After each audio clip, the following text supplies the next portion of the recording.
전번 시간에도 하나님의 정복, 이삭은 하나님이라는 제목으로 말씀을 나눴습니다. 오늘도 그 말씀과 연관하여 다윗의 이야기를 여러분과 나눠볼까 합니다. 아브라함에게 100살이나 되어서 하나님이 아브라함에게 하신 언약의 증표로 이삭을 탄생시켰습니다. 이삭을 통하여 또 야곱이 낳고 야곱을 통하여 12아들이 낳고 12아들 중에 요셉이라는 한 아들이 형제들에 의하여 애굽으로 종으로 팔려나가죠. 그런 일련의 역사적인 과정을 통해서 야곱의 식구들이 애굽으로 이주한 뒤 430년이라는 긴 기간 동안 종살이라는 과정이 창세기에도 소개가 되었죠. 그런 430년 만에 종살이를 통하여 드디어 하나님의 10가지 재앙과 홍해의 기적과 광야의 삶을 통해 가나안 땅에 들어와서 여호수아 갈렙이라는 지도를 통해서 하나님의 인도하 주신 가운데서 그들이 차지한 땅은 바로 강원도 크기 정도의 작은 땅덩어리라고 말씀을 드렸죠.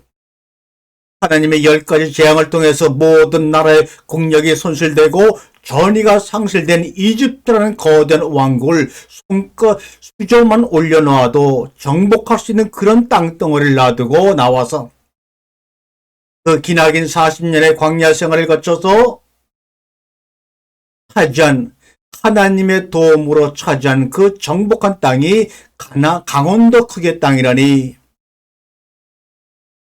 거기에 대해서 누구도 의문을 품지 않고 말을 못했지만 아마 마음속에 그런 의문들은 그 당시 이스라엘 백성이라면 다 가지고 있을 것입니다. 그런데 그것이 표출이 되지 않았던 이유는 이집트에서 430년 동안 종살이를 경험한 마지막 세대가 또 이집트에서 하나님의 기적으로 10가지 재앙이 일어났고 홍해를 건넜고 했던 그런 모든 조상들이 가나안 정복에 참여하지 못하고 광야에서 다 죽었다는 것입니다.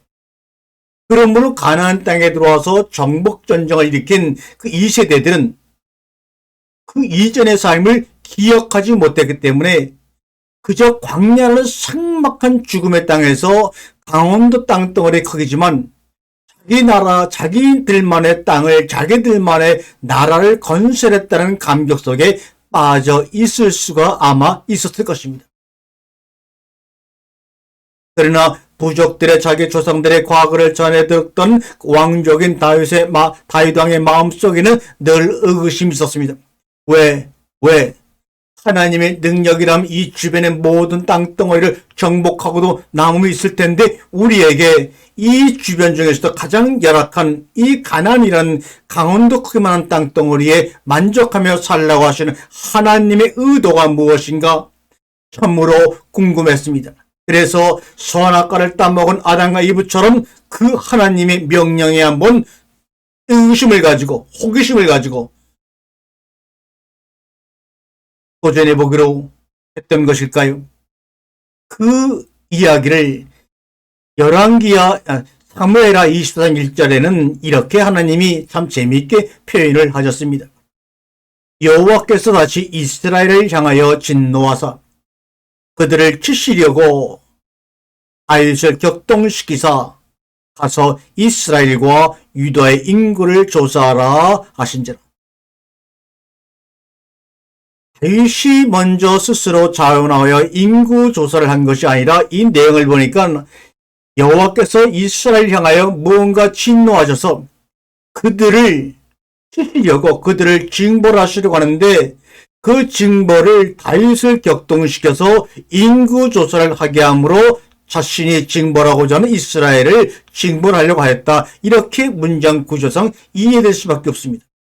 그러므로서 이 하나님의 말씀이라고 하는 것은 우리의 생각과 다르기 때문에 같은 인간의 문자를 가지고 표현하셔도 그 안에 전하고자 하는 내용은 전혀 우리가 문자를 이해하는 방법과는 다르게 표현하십니다. 선악을 알게 하는 나무를 먹으면 죽어 이것도 죽이려고 하시는 하나님의 말씀이 아니라 그 안에 죽음보다 강한 하나님 자신의 사랑을 우리에게 표현한 내용이라는 것을 여러 번 누차에 말씀을 드렸어요. 그런데 같은 내용을 사무엘하 24장 1절에 지금 방금 읽어드린 이 내용과 같은 내용을 바벨론의 포로로 갔다 와서 기록한 역대상에 보게 되면 똑같은 다윗 왕이 인구조사한 그 과정을 바벨론 포로를 마치고 돌아온 역대상의 기록에 따르면 그렇게 기록하지 아니하고 여호와가 진노함으로 말미암아 다윗을 격동시켜서 인구조사했다고 하지 아니하고 사탄이 일어나 이스라엘을 대적하고 다윗을 충동질하여 이스라엘을 계수하게 하니라. 이렇게 여호와 대신에 사탄이 이스라엘을 대적하고 다윗을 유혹하여서 인구조사를 하게 했다. 이렇게 말합니다. 다시 말하면 바벨론의 포로에 돌아왔습니다. 진정 자기를 애굽에서 탈출시키고 가나안을 정복하게 만드신 하나님이 우리가 믿는 참 하나님이라면 어떻게 우리를 바벨론이라는 나라로 다시 포로로 잡혀가서 노예 생활을 하게 만들었을까? 이것은 하나님의 뜻이 아니고 우리 인간이 무언가 하나님의 말씀을 어기고 하나님의 뜻에 맞지 않게 행동을 했기 때문에 그런 일이 벌어진 것일 거야 라고 하는 바벨론 나라에 이혼을 끌어들여서 사탄이라는 존재를 고유명사로 만들어서 같은 내용을 이렇게 다르게 표현한 것입니다. 분명히 다윗이 자원하여 인구조사를 하게 되었는데도 불구하고 하나님 그것을 다윗의 자원하여 다윗의 죄로 돌리지 아니하고 여호와 하나님께서 이스라엘 향하여 진노하셔서 그들을 치시려고 다윗을 격동케 했더니 인구조사를 하게 되었다라고 하나님 모든 책임을 다 뒤집어 쓰시는 그러한 내용입니다. 그런데도 바벨론의 이언론에 붙잡혀 있던 그 당시의 종교인들은 사탄이라는 존재를 만들어서 이것은 하나님이 그렇게 하신 것이 아니야. 지금 보니까 과거의 사무엘하를 기록할 때는 하나님이 그렇게 했는지 알았더니 지금 깨닫고 나니까 그게 아니라 사탄이 그랬구만. 이렇게 똑같은 내용을 두 개 상반된 내용으로 기록하고 있는 것이 바로 다윗 왕의 인구조사입니다. 그렇다면 다윗 왕은 왜 인구조사를 하게 되었으며 왜 인구조사가 하나님이 인간을 향하는 경로 중에 가장 극렬한 경로를 불러 일으키는 일이 되었을까? 오늘 한번 그 이야기를 나눠볼까 합니다. 여기에는 분명 다윗의 탐욕이 들어가 있습니다. 다윗 왕의 생각이 들어가 있는 것입니다. 그래서 다윗 왕의 인구조사는 다윗의 탐욕의 결과다. 그 마음의 결과다. 이렇게 결론을 내려놓고 한번 요리를 시작해 보겠습니다. 다윗은 어느 왕보다도 진심으로 어떤 사람보다도 진심으로 하나님을 사랑한 왕이었습니다. 틀림없습니다. 또한 그만큼 백성들도 진정으로 사랑한 왕이었습니다. 그렇기에 그는 하나님과 사람들 양편으로부터 사랑받는 왕으로 남을 수가 있었습니다. 그런데 그가 이스라엘 나라를 다스리는 그 치세의 기간 동안 하나님이 가장 분노하셨던 다윗의 죄를 성경이 기록하고 있는데 그것은 바로 다른 것도 아니고 밧세바를 범하고 우리아 장군을 죽인 것도 아니고 인구조사라고 성경은 분명히 우리에게 뚜렷하게 말씀하고 있습니다. 인구조사요.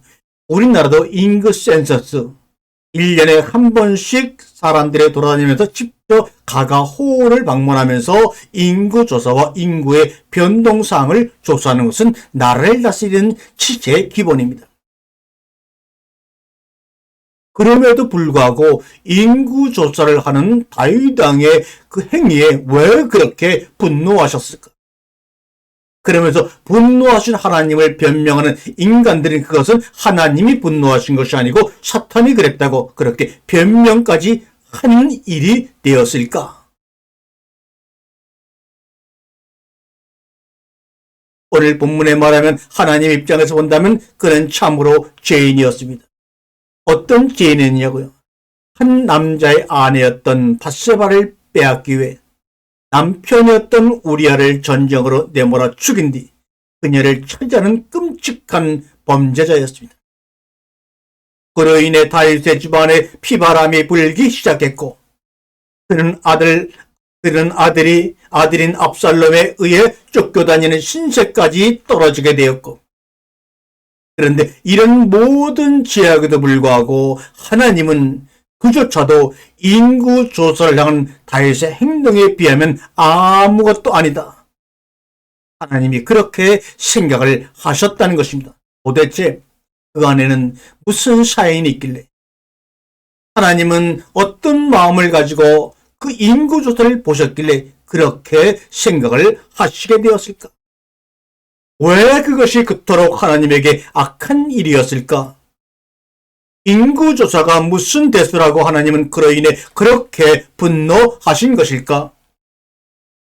인구조사 당시 이스라엘 나라는 굉장히 안정적이고 처음이자 마지막으로 이룬 통일 왕국이었습니다. 주위 여러 나라가 그의 세력에 굴복했으며 감히 다윗을 대적하지 못할 만큼 이스라엘은 엄청난 군사력과 평안한 치세를 누리고 있던 당시입니다. 다윗은 엄청난 용사입니다. 골리앗을 맷돌로 쓰러뜨리고 검으로 그의 목을 메고 수많은 전쟁터를 누비며 사람들을 죽였던 전쟁 영웅이 바로 다윗이었습니다. 그렇게도 많은 업적을 남기고도 그의 나라라고 하는 영토는 주변 나라에 비해서 자기들에게 조공을 바치는 주변 나라에 비해서 땅덩어리를 비교해보니까 비교조차 창피한 조그만한 땅덩어리, 우리나라로 말하면 강원도 크기의 땅덩어리였다는 것을 다윗왕은 보게 됩니다. 그의 머리에 그림이 그려집니다. 이런저런 전략을 써서 얼마의 돈과 몇 명의 군인들을 동원하면 내가 생각한 땅을 엄청 넓게 넓힐 수가 있을 거야. 애굽처럼 아시리아처럼 바벨론처럼 내가 통일 왕국을 만들 수도 있을 거야. 내 곳간에 돈도 충분하다. 사람도 대충 많은 것 같다. 용병을 살 수 있는 돈도 넉넉하다. 군인들이 탈 수 있는 말도 충분하다. 그래, 한번 해보자. 한번 영토를 넓히기 위해서 전쟁을 한번 하자.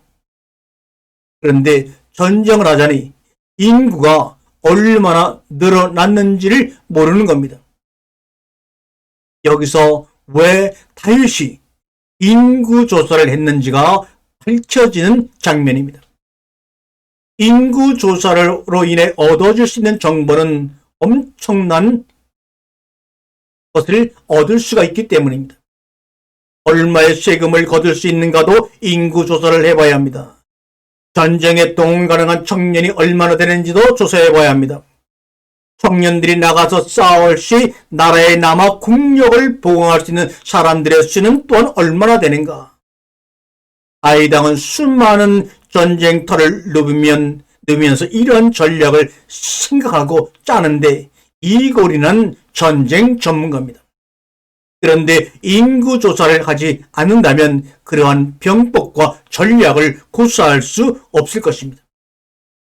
그는 땅덩어리가 너무 작은 것에 필시 답답함과 조금은 창피함을 느꼈을지도 모릅니다. 다른 나라의 왕들이 조공을 바치러 이스라엘 방문했을 때 그가 보여줄 나라는 이렇게 작은 땅덩어리 뿐이었습니다. 아무것도 특별히 보여줄 것이 없는 사막과 물이 없는 산악지대의 작은 나라였습니다. 무시를 당하는 것 같은 느낌입니다.